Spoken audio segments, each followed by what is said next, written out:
आज सकाळु सकाळु मु बाहरी गली येटी एटी मु पहुँची जाइछि येटी द हिमालय रे जार वाइब तो बहुत ही भलो थिला।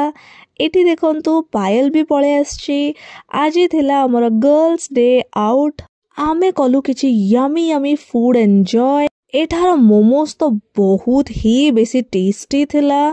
बहुत दिन परे ऑफिस रो हेक्टिक लाइफ रू टिके ब्रेक ने के आमको तो बहुत ही बेसी मजा लागिला।